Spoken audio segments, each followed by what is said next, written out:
আজ উধারবন্দে প্রার্থী সূর্যকান্ত সরকারকে নিয়ে র্যালি কংগ্রেসের। শালগঙ্গা থেকে শিলচর রংপুর পর্যন্ত ভিআইপি সড়ক পরিক্রমা করে এই র্যালি।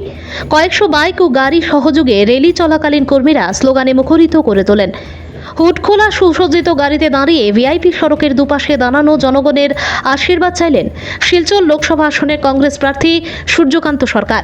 সঙ্গে ছিলেন জেলা কংগ্রেস সভাপতি অভিজিৎ পাল ও উধারবন্দ ব্লক কংগ্রেস সভাপতি পুলক রায় সহ অন্যান্য নেতারা।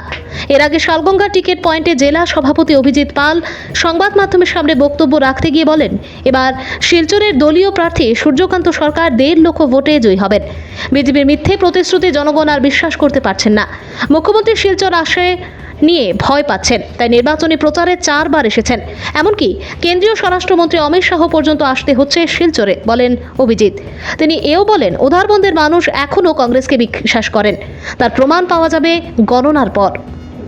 আজকে নির্বাচনের প্রচার অভিযান আর 2 দিন বাকি, তাই ইতিমধ্যে আমরা শালগঙ্গা থেকে আজকে উধারবন বিধানসভাতে আমরা এক বিশাল র্যালির মাধ্যমে আমাদের প্রার্থী সূর্যকান্ত সরকার সবার কাছে আশীর্বাদ চাইবেন। আমরা ইতিমধ্যে এখন আপনারা দেখবেন এখনই আমাদের র্যালি শুরু হবে এবং এই র্যালিতে সূর্যকান্ত সরকার ওনার জন্য উনি জনগণের আশীর্বাদ চাইবেন, উধারবনবাসীর আশীর্বাদ চাইবেন। বিগত দিনে যেভাবে উধারবনবাসী কংগ্রেস দলকে আশীর্বাদ দিয়ে এসছেন, আগামী দিনেও ওনারা যেন ঠিক সেইভাবে একজন স্বচ্ছ ভাবমূর্তি সম্পন্ন মানুষ, যিনি আজকে আমাদের ভারতীয় জাতীয় কংগ্রেসের লোকসভার প্রার্থী সূর্যকান্ত সরকার মহাশয়, তিনি প্রত্যেকের যেভাবে আমরা সমগ্র কাছাড় জেলাতে শিলচর লোকসভা অন্তর্গত প্রত্যেক ভোটারদের যেভাবে আমরা এবার সহযোগিতা আশীর্বাদ পাচ্ছি এবং উধারবনবাসীও যেভাবে সহযোগিতা করছেন, তাই সবার কাছে উনি ওনার সহযোগিতা কামনা করে এই পদযাত্রায় সামিল হবে। শুনেন, বিজেপি ওনারা যে প্রার্থী পরিমল শুক্লবৈদ্য মহাশয়, উনি একজন ক্যাবিনেট মন্ত্রী, তারপরও ওনার যে একজন ব্যর্থ মন্ত্রী হিসাবে আজ সমগ্র কাছাড় জেলা তথা বরাক উপত্যকার মানুষ জানেন, যে কারণে ওনাকে প্রার্থী করার পর মুখ্যমন্ত্রী নিজে ভয় পেয়ে গেছেন যে অবস্থা বিজেপি দলের বা ওনাদের প্রার্থীর, মানুষ ওনাদেরকে ভোট দেবেন না। তাই মুখ্যমন্ত্রী একটা লোকসভা আসনে উনি 4 দিন এসছেন এবং রাত্রে এই কাছাড় জেলাতে জীবনযাপন করেছেন। বিভিন্ন মানুষের সাথে কিভাবে বোঝাপড়া করা যায়, কিভাবে মানুষকে মানে ভুল প্রলোভন দিয়ে, মিথ্যা প্রতিশ্রুতি দিয়ে কিভাবে মানুষকে আকর্ষিত করা যায়, সেই চেষ্টা উনি মুখ্যমন্ত্রী 4 বার এসে শিলচরে করেছেন। তারপর কোনো লাভ হবে না। তারপর ওনারা গৃহমন্ত্রী অমিত শাহকে দিয়ে কালকে ওনারা ভোট ভিক্ষা করেছেন। কিন্তু জনগণ এবার ওনাদের মিথ্যা প্রতিশ্রুতির পাশে নেই। আমাদের সূর্যকান্ত সরকার শুধু এখন 26 তারিখে সবাই যেভাবে আমাদেরকে সহযোগিতা করছেন, শুধু খালি ভোট দানের অপেক্ষা। এবং আপনারা দেখবেন 4 জুন যখন ফলাফল বের হবে, আমাদের প্রার্থীর প্রায় 1.5 লক্ষ ভোটের ব্যবধানে জয়ী হবে। আপনাদের কোনো তারকা প্রচারক নেই কেন?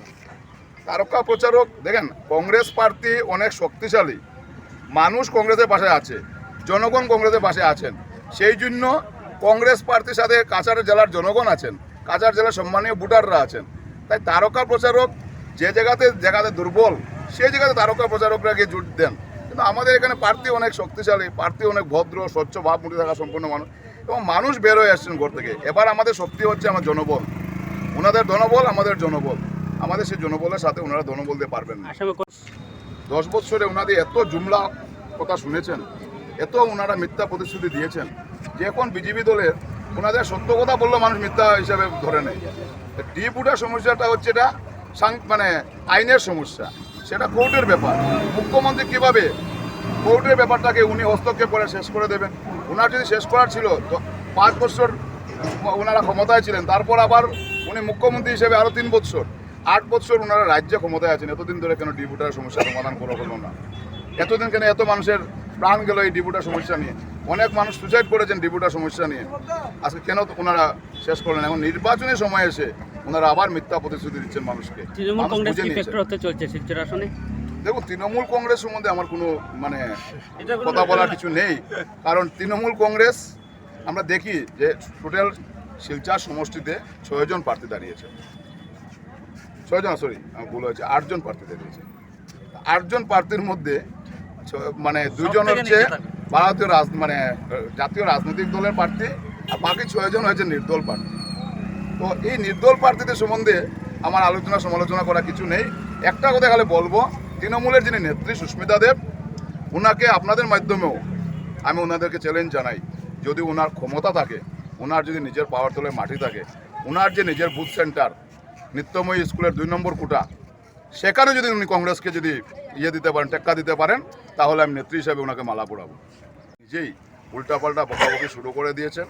ওনারা ভয় পেয়ে গেছেন যে ওনারা যেভাবে নির্বাচনের প্রাককালে ওনারা বলেছিলেন যে 13টা আসন পাবেন, 12টা আসন পাবেন, এখন ওনারা আর বলতে পারছেন না। প্রথম দফায় যে নির্বাচন হয়েছে প্রত্যেকটা আসনে কংগ্রেস জয়যুক্ত হওয়ার প্রবল সম্ভাবনা আছে এবং দুইটা আসন তো প্রায় নিশ্চিন্ত অবস্থায়, বিভিন্ন সার্ভেতে বোঝা গেছে যে এই 2টা আসন জয়ী হবে এবং বাকিগুলো জয়ীর পথে।